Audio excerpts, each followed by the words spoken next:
Okay, so today we will see another part that is called the boundary fitted coordinate system. This is also another type of non-uniform grid, but here mainly we deal with the boundary. So that is the non-uniform grid at the boundary. So we are using some transformation at the boundary. Okay, this is our main aim. So for that, what we do, we consider a flow through this divergent duct.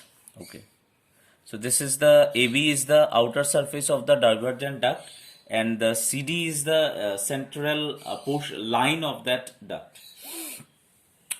So here AB, we simply write it. What is our AB represent here? AB, this is the upper wall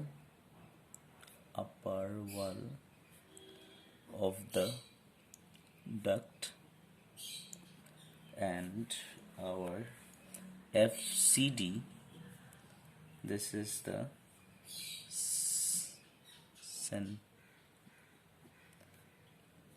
central line. Okay, so now we see the vertical grids are horizontal uniform, but the horizontals are not uniform, especially at this case. So what we do, let here the equation of the upper surface is y1 equal to f of x. So we take the transformation as this one. Let the transformation be xi equal to x, means we are taking this transformation. This is xi and this is eta. So as the vertical grids are uniform, so simply we take the xi equal to x, and we take eta equal to y by y1. Okay, now we will see how the form of this eta, so at different point. So at this particular point A, means eta at A. So what is that? So y at, okay, so eta y at x A means what is the value of x at this point. So though it is on y axis, so we can say that at x0 and y1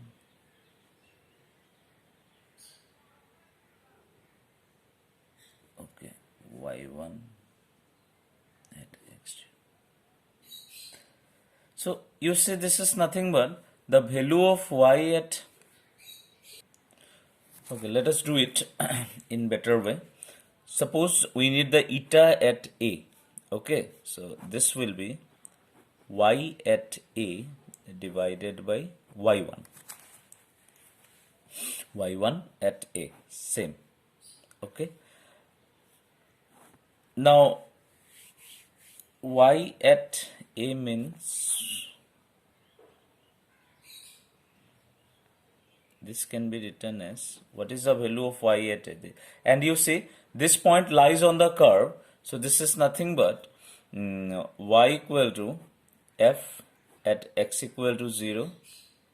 Similarly, this is also the what is the value of y1 at A. Now at this point A, the value of x is 0, so this is f of 0, so this is nothing but it is equal to, okay. Now this is we denoted by C1. Okay, this is the case figure.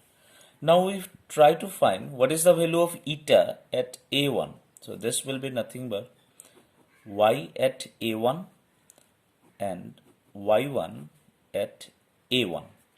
Now what is the value of y at A1? So this is f.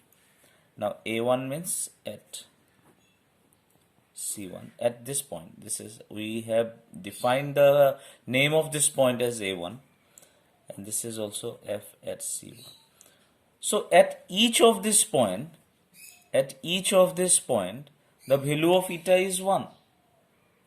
Okay. So thus, at the upper edge, this is suppose eta equal to 1. The upper bound, this is the equation of the upper boundary. Similarly, for other line, this will be the case, this will be the case. Now, this is your ultimate computational plane. And this line is the upper one, upper plate, or your upper duct.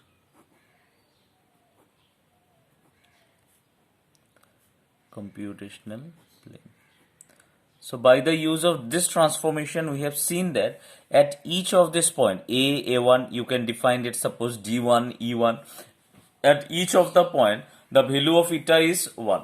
So we have represented the physical plane into computational plane with the help of the boundary fitted coordinate system. That is, the coordinate system is fitted on the boundary. Coordinate transformation is fitted on the boundary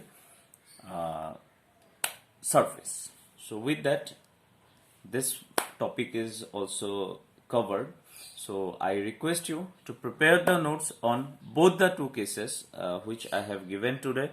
One is your stretched grid and one is your boundary fitted coordinate system. So with that, I would like to conclude.